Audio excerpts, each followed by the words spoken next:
Welcome back to all of you. This is Don Finto with Caleb Company. It's very interesting what's happening with Todd and my doing these Facebook Lives. It's challenging us. I'm sure it's challenging him. It's challenging me, just to think of kinds of things that would be encouraging to people. I'm an encourager. I think we all are supposed to be encourager. In fact, I went to a concordance and just looked up the word encourage the other day just to see how many times it comes up in Scripture. I'll get to that later. But at any rate, not too long ago, I had one of the pastors in the city actually asked me to share some things about cultivating intimacy with Jesus, and he asked me a bunch of questions, and they were very good questions, and so I may take a couple of times, but let me just share a couple of those things. Even just and just a few minutes ago, I was thinking about this and whether I would go ahead and do this and just share this with you. But and I just sat down and just got with the Lord. I mean, He's always there for us, and He's waiting for us. We don't wait for Him. He's always available, and all we need to do is just calm down and communicate with him. He speaks to us. He speaks to our hearts. He draws us to himself. And even, I mean, I love that passage out of John 1 that says, I think it's verse 9, that says, the true light that enlightens every man was, or woman, every person was coming into the world. The true light that enlightens every person. There is in every single person in the world a light within them, a something within them, a receiving power, a hole within them that can only be filled with God, the God of Abraham, Isaac, and Jacob, and our Redeemer, Messiah, Yeshua, Jesus. That's the only way it can be filled. And so this, by the way, should help us to really want to talk to people about Jesus, because there is something inside of every single person, no matter how reprobate they are, no matter how they've run away from God, no matter what they're into right now, there's something inside every single person that really wants to know God. In fact, I suspect that this is what Yeshua, what Jesus was walking in so often when he would connect to people that we wouldn't normally connect with. I mean, for example, that adulteress that's described in John 8. I mean, she was caught in the act of adultery. Yes, where's the man in that story? Where is he? But the point is, she was caught in the act of adultery, and she's brought before Jesus because the law says that she should be stoned. And of course, as you remember, Jesus just wrote down and started writing on the ground. We wonder what he's writing. But then he finally said, well, let him who's without sin cast the first stone. Well, the oldest from the youngest started leaving because they all realized they were not without sin. But what I'm saying is there was something in this woman, and Jesus knew it, and he touched that place in her. The same thing that is true of the Samaritan woman. I mean, she'd been married 5 times, was living with a man who was not her husband now, and yet there's something in there that she has. And Jesus knows it.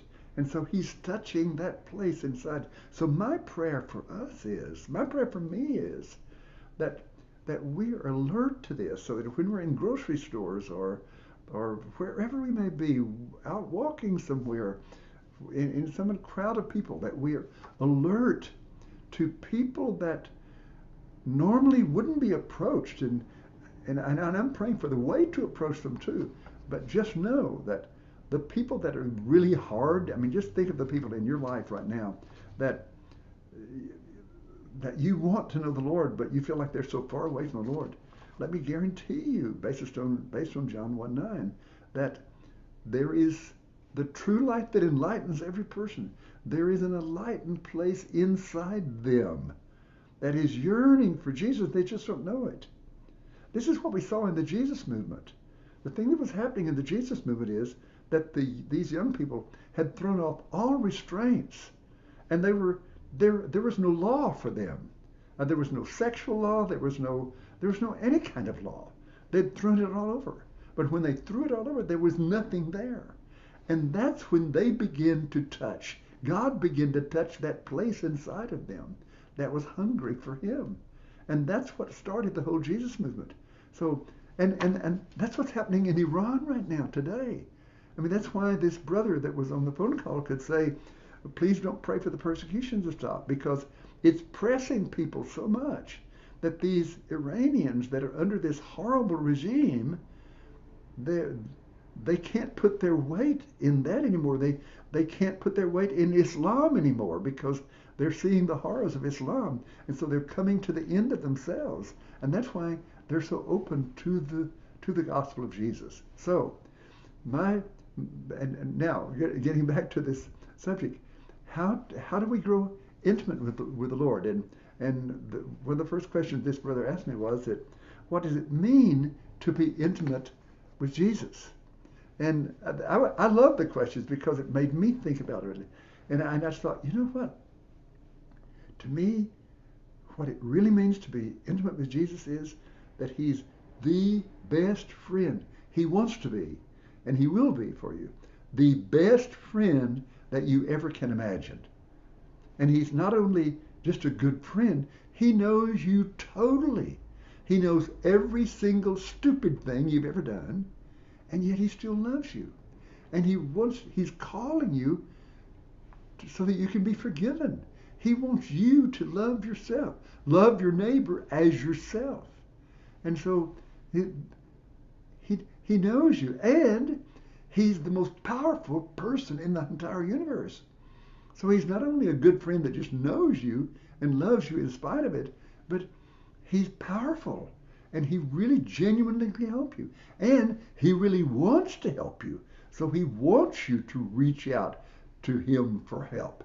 He wants that, and then but also he's a friend that really enjoys compliments. You know how you enjoy compliments? You know what compliments are in relationship to Jesus?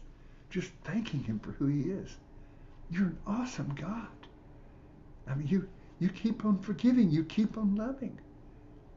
And I love that proverb that says, a righteous man falls 7 times but rises again. You know, when we do something that really is, we're disgusted with ourselves. We don't wallow. We're not supposed to wallow in guilt. Jesus doesn't want us to wallow in guilt. He wants us to get up quickly and look back at him. And then when we look back at him, we'll be so grateful all over again. Oh, my Lord, I did that, but you still love me. You still forgive me. You still count me righteous. And by the way, if you have difficulty with any of these concepts, I'm just encouraging you, read even the first 3 chapters of Romans, but particularly Romans 3. Romans 1 says the world's in a mess. Romans 2 says, but so are you. But Romans 3 says, nobody's righteous, not a single one, not anybody. But he gives us righteousness if we have faith for Jesus. So, what does it mean to become intimate with Jesus? It means that we have the best friend in the entire world, who is the only friend who really can totally understand us, totally love us in spite of everything, who also has the power to help us, and who wants to help us. So as I just ponder some of these questions that this brother gave me some months back, I'm really living them myself, and I want you to live them with me. So let's get close to him. Just hang up this listening to me right now, just even 5 minutes. Just get totally alone.